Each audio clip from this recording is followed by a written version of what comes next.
Hello. Good morning. If you frequent the 11 o'clock service from time to time, I may have seen you before. We may have met. If you are a diehard 9 o'clocker, it is nice to meet you. You will probably never see me again. um,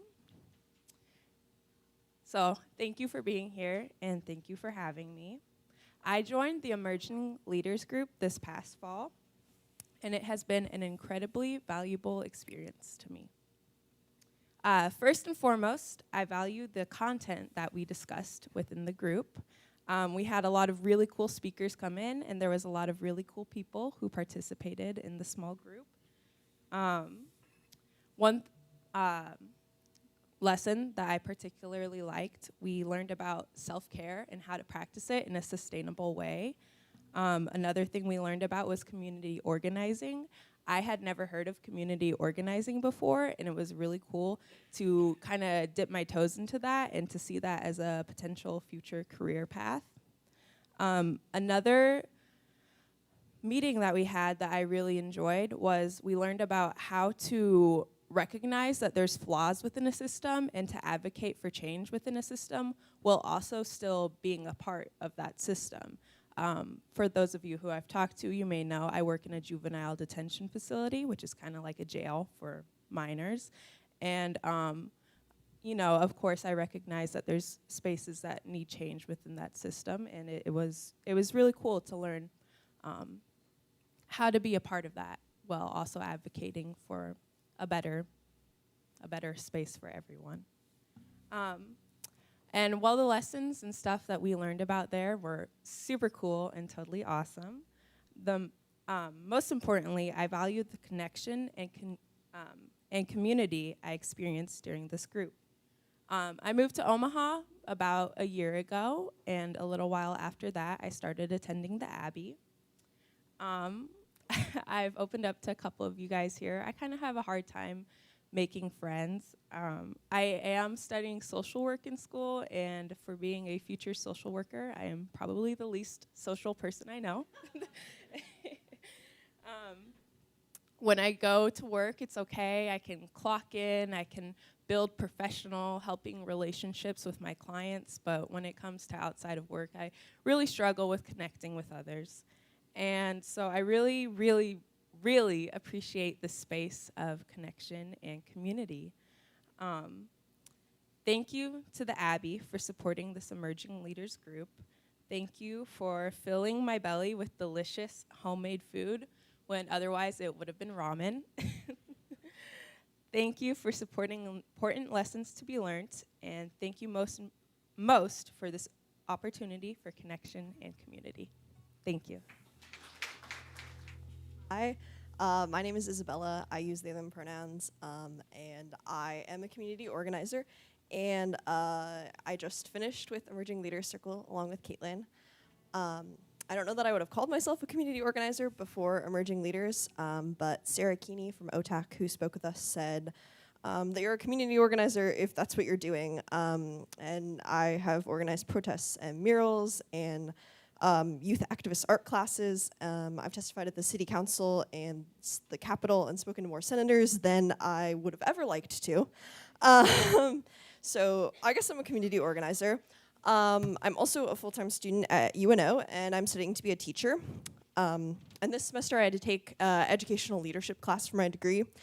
And that class makes me want to slam my head into a wall a couple times a week because misogynistic corporate synergy is not the kind of leadership that I want to bring to my classroom or to the community. So I desperately needed to know there was something else out there, and the something else that I found was Emerging Leaders. This group has been my safe space for the past month. I've met so many amazing young people who care and are working every day to make the world a better place. And we met a bunch of community leaders who shared their experiences with us, none of which were the latest statistics about Fortune 500 leadership trends, which I found very refreshing. So these people all helped us imagine our collective power to create a better world. And I wanted to share some of my biggest takeaways with you all. The first thing that I took away was boundaries. And we hear about boundaries a lot, but Andrew Alamon from Black and Pink shared with us this idea that boundaries are love. And I think that's really radical, but for me, it meant a lot because Andrew said that boundaries are kindness and that by setting them and sharing them, we allow other people to know how to take care of us. And I hadn't really thought of that before. I thought boundaries were kind of selfish. But the other thing that really stuck out to me was Andrew said the person who crosses your boundaries most is yourself. And I don't know about you all, but I crossed my own boundaries a lot, and I hadn't even thought about setting boundaries with myself. So now I'm thinking about maybe I don't answer my email late at night, and maybe I don't sit through 5 hours straight writing a paper. Maybe I get up and take some breaks. But I think setting boundaries is something that I definitely want to take away from this, and I hope that maybe you all can as well. The second thing that I took away was the idea of sitting in the tension, that it's okay and that it's powerful even to do so. Sarah Keeney from OTalk asked a question that's been in my mind since she said it. She said, if we aren't willing to live in the tension between what is and what can be, how can we create that world? My family has been living in that tension nonstop since this past legislative session. We thought we'd get a break, and there just wasn't one. But Sarah affirmed that that tension is meaningful. It's part of the process of making a change. And she also said that relationships are the only way that we make progress. If you haven't been privy to it firsthand, the families of trans young people and their allies and the young people themselves have been doing that hard work of building relationships ever since this legislative session ended. We've been meeting with senators and we've been fighting through that tension of change making. We don't need, when Sarah said that, I realized we don't need for our allies and the people in our communities to relieve that tension. The tension is important, the tension means something, but we need people to bear through it with us. The fight isn't over, and it's powerful to recognize the tension and sit in it. The third most important thing I learned was the concept of personal sustainability. And Caitlin talked about this a lot. It really changed the way I think about care and my capacity for the work I do. Young people, young leaders especially, are bombarded with this language of self-care. And self-care is really important, but it's hard to reconcile with that tension of change making because there's always more work to do and you always feel like you can stretch yourself a little thinner to get there. I'm also willing to bet we've all heard that some iteration of like airline safety when it comes to self-care, that we have to put on our own mask before we put on someone else's. And personal sustainability, I really think makes care a priority prior to that metaphorical plane crash. It's something that we have to do consistently to take care of ourselves, and we don't have to wait until we're in crisis to do that. So that's changed a lot for me. That we can think about rejuvenating and replenishing ourselves daily so that we can continue doing this important work. And I think importantly, it doesn't divorce self-care from community care. Because sure, you can go get your nails done for your personal sustainability, but you could also go to a free Pride event or take a walk in your neighborhood and talk to your neighbors.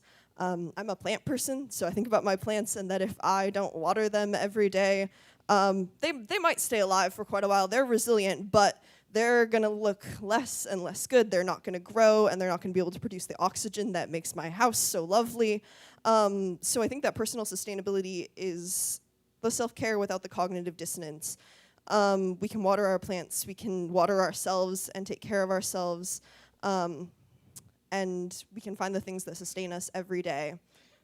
That's an important part of leadership, and I hadn't thought about that before. So this is far from an exhaustive list, but if you take anything away from me rambling at you, it's to set boundaries, to acknowledge the tension of change making and find space to live in it, and within that tension to find personal sustainability and take care of yourself. I'm so grateful for emerging leaders. I'm grateful for all the delicious food that you guys made for us every week. I'm grateful for the incredible speakers that we've had. And I'm really, really grateful for the incredible cohort of leaders I got to do it with. So thank you all so much for supporting young leaders like me and Caitlin. We really appreciate it. Everyone, my name is is Celine Sebastian, and I was part of the Emerging Leader Group. Uh, I'm a little bit nervous, so I'm not really good at speaking in public, so bear with me. My experience in this group was amazing because I learned a lot about different topics. Sometimes when one of the topics is boundaries, as Isabella and Kaylin mentioned, in the past when I hear about boundaries, I was like, oh, okay, it's between my personal life and my work, or between myself and other people. But during the one of the session, they said about setting a boundary with yourself. I was like, oh, okay, how that works? Because it's challenging sometimes. So I learned that sometimes you need to honor your limits. So and I was like, what is that? How we should that? So honoring your limit is learning what you are capable of, or what. And sometimes, for me, it's hard to say no. When people ask me to do something, I was like, oh, okay, I will do it. Okay, yes, for everything. But there was a time when I'm like, oh my God, I am so stressed. I have a lot of things to do, and it's challenging. So honoring your limits, it's when saying no. And there is one person who told me once, says, if that person really is your friend, it's gonna understand when you will say no. But if not, they might get mad, or they might not even speak to you anymore because of saying no. But it's important to put yourself first. Um, in the emerging leader, help me by giving me more knowledge on how to advocate, empower, support other. But the most important was to care for my well-being. I just graduated from UNO as a social worker. So in the field of the social worker, it's really great supporting others, but the self-care, it's essential. I work with families, and I usually tell them, you need to care for yourself in order to help your families, your children. But I was just reflecting, and I'm like, sometimes I tell them to do this, but I don't really practice it. So I was like, okay, how can I practice it? What I can do for myself? Because if I get sick, if I don't, I'm gonna get stressed, and I won't be able to help the people. So I'm like, what I can do? So let's say sometimes take a break, take a walk, listen to music, or any self care you need. And another thing we talked about during the session is turning the negative thing into positive. I was like, okay, so I need more information on that. How we do that? Because it's for me, it's challenging just thinking about, oh, it's negative. How a negative thing can be positive. So I was like, okay. And during that time, Pastor Deborah was the speaker. So I was like, okay, I need information for this topic. So and then she mentioned about the negative emails she was getting and how she turned it into campaign. I was like, oh wow. I mean, that was hilarious. I yeah, I was like, okay, if that wasn't for me, I was like, oh, I wouldn't have like that idea. Maybe just not like paying attention or something like that, but turning to like in a campaign. I'm like, that's good. And that is not the only idea I get from emerging leader, and all the presenters are really, really good. And I told Sarah, if there is a second part, let me know, because I would love to be a part of a second part. And there are things as going back to honoring your limits. Sometimes we have to think about things about what we have under our control and things that we are not under our control. Uh, as I mentioned before, I work with families, and I am a fixer. I would like to fix everyone's problem if possible. So, but sometimes you have to think, okay, so I can manage this. This is it's things that are under my control. But if there are things that are not under our control, how about just okay, we cannot do anything about it. So how about let's move on? Maybe find something else that's it's under our control. It's going with boundaries, knowing what you are capable of doing. It can be for yourself, can be for someone else, but just learning that. And also another thing that stood up for me was type of development. I was like, okay, so what is that? And there are two types, one horizontal and one vertical. Horizontal is what you know about it, and vertical, it's how you think. So I was like, okay, horizontal is just like what you know and it's there. And vertical, how you go deep a little bit. It's mindset. I'm like, oh, okay, so I really like to learn how to think vertical. So that way I can just put myself in the shoe of other people in different situations. I just don't want to assume like that this is happening or and with the in the session they mentioned something about like, oh, okay, with the vertical, paying attention, but adapting, being more self-aware. Okay, so being aware of the surrounding the activities, what's going on, the situation that is impacting our community. And during the session they mentioned a lot about different bills that is impacting our community. And as I was telling Isabella and Kaylin, that's after graduation, I was like, okay, I will disconnect a little bit from this because it was too much. And then, but right now, during with the bills, I was like, oh, well, wait, I have to go back again and review the bills and see how I can support the community, how I can get involved in the community. And really good at the presenters, they are really good at giving us tools how we can get involved in the community. And as I mentioned, or that's as the other speakers mentioned, that self-care. They talk about a lot of self-care. It self-care for me it's essential because being healthy is able to helping others, as mentioned. This is because it helps individuals or the leader by cultivating focus, clarity, creativity, and compassion in the serving others. It also helps in reducing the risk of burnout. One thing I was like, okay, how it's gonna impact me? Every time when a situation come up, I was like, okay, how this is gonna impact me? If I get stressed, it's gonna impact me personally, but also the people around me.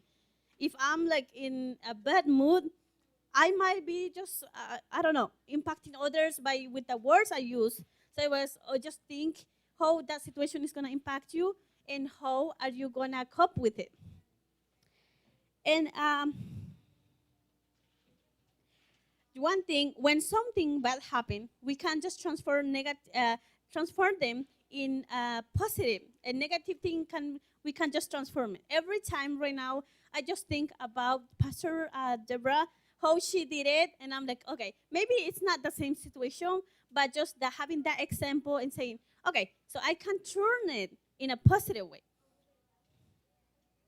And in conclusion, I will just thank the Abbey and the Women's Fund for the opportunity to learn more about how to become an effective leader.